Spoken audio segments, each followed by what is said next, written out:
La cervoise. Ouais. Tiède. Non, ça c'est seulement quand il allait en Bretagne.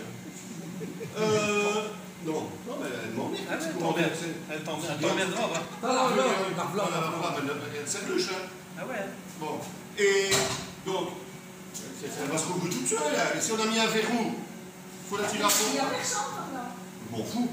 On fera le tour. Donc, anciennement, donc, la cervoise, c'est exactement la même chose. Au début.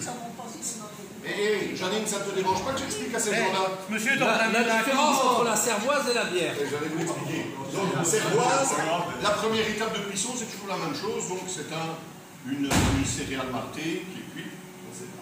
Par contre, au moment de l'ébullition, pour la conservation, ils mettaient ce qu'on appelait le gruit, ou le grut en fonction de l'endroit, qui était un mélange d'épices.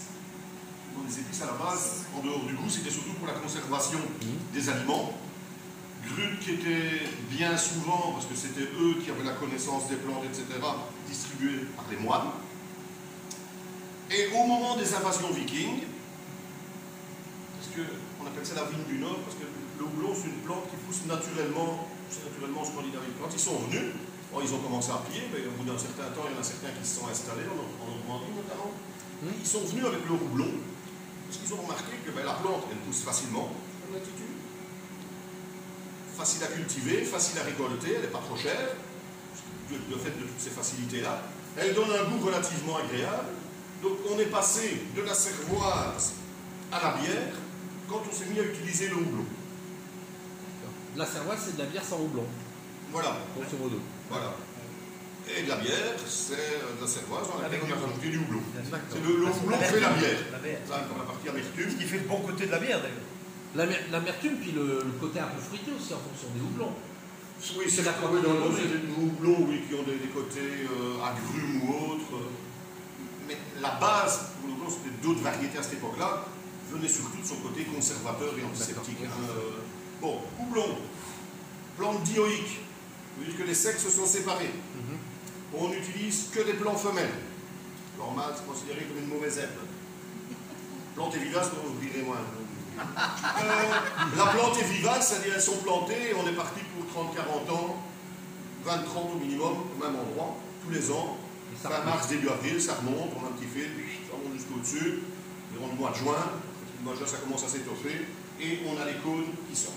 Donc on les a ici, généralement, ici, bon, avec la chaleur, ils se sont laissés aller, on va venir en prendre un petit morceau après. Généralement, c'est plus, ça ressemble plus qu'une sorte de pomme de pin, c'est plus dense. À la base, on a une petite poudre jaune orangé, c'est la lupuline. C'est le principe actif.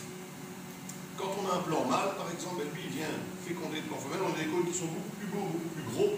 Par contre, la lupuline, il n'y en a plus. Donc le principe actif n'est plus là. Et c'est pour ça que, à l'époque où c'était vraiment une culture très importante dans certaines régions, si vous laissiez pousser les plants mâles, vous avez une amende. Tout simplement parce que ça risquait de venir contaminer et d'affaiblir fortement la production. S'il n'y a plus de plan mâle.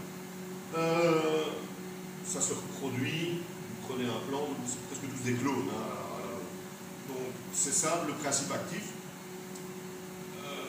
Voilà. Je vais aller là-dessus. Vous pouvez venir en prendre, frotter dans vos doigts et sentir. C'est relativement fort au niveau du goût. Quand je fais une bière, excuse-moi, j'ai, je vous ai dit, 200 kg de Pilsen, 8 kg d'abbaye. On utilise 2 fois 2 kg de houblon. Il en faut très très peu. Je voulais simplement dire qu'aujourd'hui, la culture du houblon n'était pas essentiellement liée à la fabrication de la bière, mais à la médecine. À la médecine, oui. Essentiellement, parce que tous ceux qui fabriquent du houblon aujourd'hui l'utilisent beaucoup plus en médecine.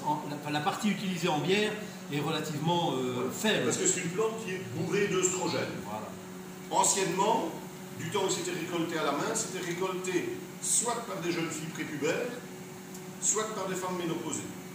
Parce qu'une femme, dans la force de l'âge, il y a tellement d'œstrogènes dedans qu'elle aurait eu sérieux la semaine d'avant, parce que c'était reparti tellement. Et ils l'utilisent actuellement pour la régulation du rythme, les traitements post-ménopause et ainsi de suite, pour ses vertus médicales. Et pourtant, de la bière, on en boit. Mais quelque part, le houblon, il n'en faut pas tant que ça. Le goût est vraiment. Très peu de monde. savais pas ça. Voilà. Et, Merci. Non, non, non. C'est un petit science. Tu rigoles, non mais. et quelque part, c'est bien la preuve. C'est un aspect que j'ai jamais entendu dans les... Et quelque part, c'est bien la Oui, ça, je preuve. savais aussi que ça disait alors, mais oui. C'est bien la preuve que la bière est pleine d'hormones femelles. Ça vous a plu ou pas? Parce que quand on a bu trop de bière, qu'est-ce qui se passe? On pisse tout le temps, on raconte n'importe quoi et on ne sait plus conduire.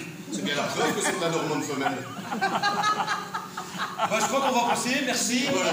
On applaudit.